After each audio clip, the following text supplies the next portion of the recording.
اللہ رب العالمین نے فرمایا یا ایھا النبی لم تحرم ما احل اللہ لک تبتغی مرضات ازواجک واللہ غفور الرحیم۔ پچھلی تفسیر کے اختتام پر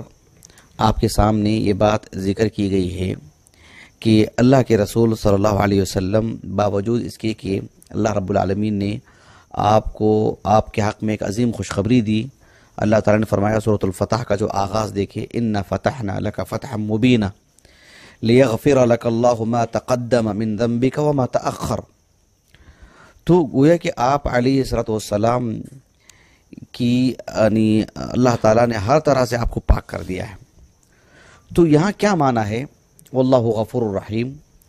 تو ابو عبداللہ القرطبی رحمہ اللہ ان کی جو تفسیر ہے الجامع لاحکام القرآن،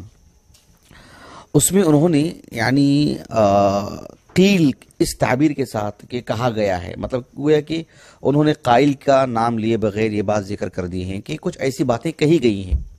کہ واللہ غفور الرحیم کا کیا مطلب ہوگا۔ انہوں نے ایک مطلب یہ بتلایا اور خود اس کو انہوں نے درست نہیں قرار دیا۔ انہوں نے کہا کہ جو ہے غفور اس اعتبار سے اللہ رب العالمین گویا کہ بخش دینے والا ہے رسول اللہ کو صلی اللہ علیہ وسلم، کیونکہ یہاں ایسا عمل ہوا آپ سے جو کہ قابل عتاب ہے، اللہ تعالیٰ نے ڈانٹا آپ کو، تو اس وجہ سے اللہ نے غفور ہے اور بخش دیا آپ کے اس معاملے کو، اور رحیم ہے کہ اللہ رب العالمین البتہ آپ کا مواخذہ نہیں کرے گا اس پر، رحیم کا وہ تقاضا ہے، رحمت کا وہ تقاضا ہے۔ لیکن ابو عبداللہ القرطبی رحمہ اللہ نے کہا کہ وہ درست نہیں ہے، اور آپ کا یہ کہنا درست ہے اہل علم کے نزدیک، کیونکہ اللہ کے رسول علیہ الصلوۃ والسلام کے لیے نہ کبائر ہے نہ صغائر۔ البتہ ایک لطیف تعبیر آپ نے یہ پیش کی ابو عبداللہ القرطبی رحمہ اللہ نے کہ آپ علیہ الصلوۃ والسلام نے یعنی جو یہاں پر ایک جو معاملہ آپ نے اپنایا وہ گویا کہ جو اولا آپ کے حق میں تھا، جو افضل آپ کے حق میں تھا، اسے ترک کیا آپ نے، ترک الاولا، یعنی آپ کے شان یہ چیز نہیں تھی کہ یہ کام آپ کریں۔ یعنی ایک ہوتا نا کہ یعنی ہم جو یعنی مروت جسے کہتے ہیں، ایک آدمی شریف آدمی ہے، اس کا لباس، اس کا چلنا پھرنا، اس کی گفتگو، اس کی ہنسی سب بتاتی ہے کہ آدمی کے اندر کتنی مروت ہے، اس کی چہرے کی سنجیدگی، اس کی گفتگو، اس کا چلنا پھرنا، اس کا بیٹھنا، اس کا لباس، اس کے معاملات بتاتے ہیں کہ آدمی کے اندر مروت نہیں ہے، اب اس کے ساتھ زیادہ نہیں رہنا چاہیے کیونکہ کبھی بھی کچھ بھی کہہ دے سکتا ہے۔ تو ایک انسان میں ہم فرق ایسے سمجھتے ہیں، جب بات رسول اللہ کی آتی ہے تو صلی اللہ علیہ وسلم آپ کو ہر باب میں سب سے اعلیٰ درجے کا معاملہ اپنانا چاہیے۔ اسی لیے اہل علم مختلف امور میں اللہ کے رسول کی رضامندی کو بھی بہت جو ہے مطلب مقدم رکھتے ہیں مسائل کو حل کرنے میں۔ مثلا دیکھو اللہ کے رسول صلی اللہ علیہ وسلم نے جو حج کیا تھا وہ حج قران ہے، لیکن آپ نے تمنا کی تھی حج تمتع کی، تو اہل علم کے مابین یہی معاملہ رہا ہے کہ جو ہے آپ علیہ السلام نے مطلب اسی کی تمنا کریں گے نا جو افضل ہے، تو گویا کہ آپ علیہ السلام کی تمنا، آپ کی خواہش، یعنی وہ بھی ایک معنی رکھتی ہے شریعت کو سمجھنے میں۔ تو یہاں آپ علیہ السلام کا اس جو اولا جو آپ کے لیے جو چیز ہے، افضل جو آپ کے لیے چیز تھی، اس کو ترک کرنا، اس وجہ سے اللہ سبحانہ وتعالیٰ نے یہ اسلوب اختیار فرمایا کہ واللہ غفور الرحیم۔ کیونکہ معاملہ کیا ہے کہ اللہ کے رسول ایک مخلوق ہیں، ٹھیک ہے، ایک بشر ہیں، ٹھیک ہے، لیکن عام بشر نہیں ہے نا، اللہ کے رسول ہیں آپ سید المرسلین ہیں، آپ کی تربیت اللہ نے کی ہے، آپ کے ہر معاملے کی حفاظت اللہ فرماتا ہے۔ آپ پر گفتگو کرنا، آپ کس کے حق میں گفتگو کر رہے ہیں؟ آپ کے بارے میں کچھ بولنا، آپ کس کے بارے میں بول رہے ہیں؟ بات واضح ہو رہی ہے آپ کو؟ اسی لیے اتنا نازک ترین مسئلہ ہوتا ہے یہ۔ اللہ تعالیٰ نے قرآن مجید میں کوئی بات بیان فرمائی ہو جس میں خود اللہ کے رسول علیہ السلام سے متعلق کوئی بات ہو تو پھر اس کو کھل کے کہہ سکتے ہیں، کیونکہ وہ بات قرآن مجید کی ہے، لیکن ہم کہیں وہی نا جو ثابت ہے، اور اسی طرز میں کہیں جس طرز میں بات آئی ہے، جس اسلوب میں بات آئی ہے۔ تو اس لیے اہل علم یہاں پر جو ہے مطلب بہت ہی محتاط ہوتے ہیں گفتگو کرنے کے لیے۔ تو بہرحال یہ بات رہی واللہ غفور الرحیم میں۔ شیخ عبد الرحمن بن ناصر السعدی رحمہ اللہ نے ایک بات یہ کی کہ واللہ غفور الرحیم کے ذریعے سے گویا کہ یہ بات بتائی جا رہی ہے کہ اے اللہ کے رسول، آپ سے تو یہ معاملہ ہوا ہے، لیکن اللہ تعالیٰ نے آپ کو تو بخش دیا ہے نا، آپ پر تو لوم ہے ہی نہیں، ملامت والی چیز تو آپ پر ہے ہی نہیں، وہ تو کبھی کی رفع ہو چکی ہے، وہ آپ کا یہ معاملہ بس امت کے حق میں رحمت ہے کہ ایک سبب بن چکا ہے ایک تشریح کے لیے، ایک شرعی حکم کے لیے، ایک مسئلے کے حل کے لیے، ورنہ رہا مسئلہ آپ کی بخشش کا، آپ پر ملامت کا تو کبھی کی معاملہ ختم ہو چکا ہے، وہ تو ہے ہی نہیں آپ پر وہ. یہ تو اس پس منظر میں آپ نے یہ بات بتائی ہیں شیخ عبد الرحمن بن ناصر السعدی نے رحمہ اللہ.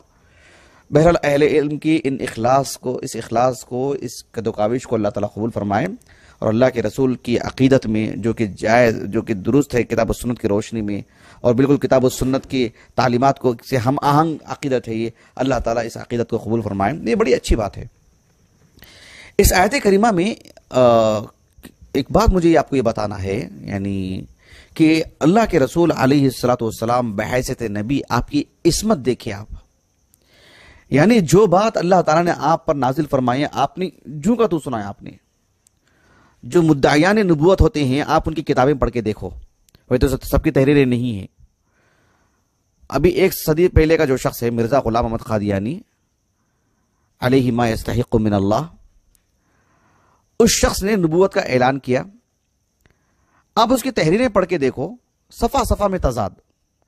میں نہیں جاؤں گا تفصیل میں، وہ ہمارا موضوع نہیں ہے، لیکن اس شخص نے کبھی ایسی باتیں کہنے کی جرت نہیں کی کہ جو ہے وحی کے طور پر کہ جو اللہ تعالیٰ نے میرے سے یہاں چوک ہو گئی تھی اور مجھے جو ڈانٹا، مجھے کچھ ایسا معاملہ آیا. اللہ یہ کہ تضاد بہت ہے، وہ خود اس کے لیے کافی اس کے جھوٹے ہونے کے لیے. لیکن رسول اللہ کی اگر بات کرتے ہیں صلی اللہ علیہ وسلم، جہاں اللہ تعالیٰ نے کہا کہ اِنَّكَ لَعَلَىٰ خُلُقٍ عَظِيمٍ، آپ نے وہ بھی سنایا لوگوں کو، آپ نے وہ بھی لوگوں کو ہو بہو بتا دیا. عَفَى اللَّهُ عَنْكَ لِمَا أَذِنْتَ لَهُمْ، آپ نے وہ بھی سنایا لوگوں کو، جو آپ پر نازل ہوئی سب سنایا آپ نے، کوئی چیز چھوڑا نہیں آپ نے. اس آیت کریمہ کو بھی دیکھو، یا ایھا النبی لما تحرم ما احل اللہ لک. ہم کسی کے عزیز ہوں، کسی کے قریب ہوں، ہم 2 لفظ ہمارے خلاف نہیں سن سکتے. انسانی طبیعت کے اعتبار سے میں بات کر رہا ہوں. لیکن رسول اللہ ہوتے ہیں، وہ ان کا کام امانت داری کے ساتھ اللہ کی بات لوگوں تک پہنچانا.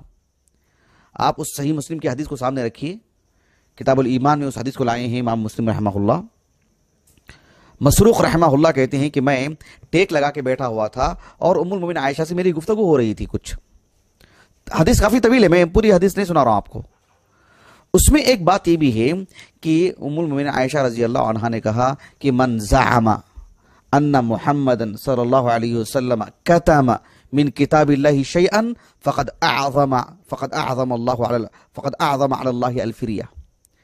جو شخص یہ کہتا ہے کہ اللہ کے رسول صلی اللہ علیہ وسلم نے اللہ کی کتاب میں سے کوئی بھی بات چھپائے ہوں بتلانے کے لیے، لوگوں کو بتاتے ہوئے، اس نے اللہ پر جھوٹ باندھا ہے. اس نے، کیونکہ اللہ سبحانہ و تعالیٰ نے کہا کہ انزلہ بعلم، اللہ تعالیٰ نے اس کتاب کو اپنے علم کی روشنی میں اتارا ہے. اس نے اللہ پر جھوٹ باندھا، اس نے اللہ کے رسول نے ہو بہو جو تھا سب سنا دیا آپ نے. ام المومنین عائشہ رضی اللہ عنہا کہتی ہیں، اسی حدیث کا ایک اور حصہ ہے، بالکل اس کے بعد لے کر آئے امام مسلم رحمہ اللہ اسی سند سے. اسی حدیث کا ایک اور حصہ ہے کہ لو کان محمد صلی اللہ علیہ وسلم کاتما، اگر اللہ کے رسول علیہ السلام کو قرآن مجید کی کسی آیت کریمہ کو چھپانا ہی مقصود ہوتا تو آپ وہ آیت کریمہ کو چھپاتے جو سورۃ الاحزاب کی ہے. وَإِذْ تَقُولُ لِلَّذِي أَنْعَمَ اللَّهُ عَلَيْهِ وَأَنْعَمْتَ عَلَيْهِ، یہ جو آیت کریمہ ہے، یہ آیت کریمہ چھپاتے آپ، اس کا معنی مفہوم دیکھ لیں آپ. اگر چھپانا ہی ہوتا تو آپ نے کل کا کل پیغام سنایا. یہ اس بات کی دلیل ہے کہ آپ علیہ السلام اللہ کے رسول، اللہ کے سچے رسول ہیں، اور اللہ تعالیٰ نے جو بات جس طرح سے آپ کو کہنے کے لیے کہا ہے آپ نے سب باتیں لوگوں تک پہنچا دی ہیں.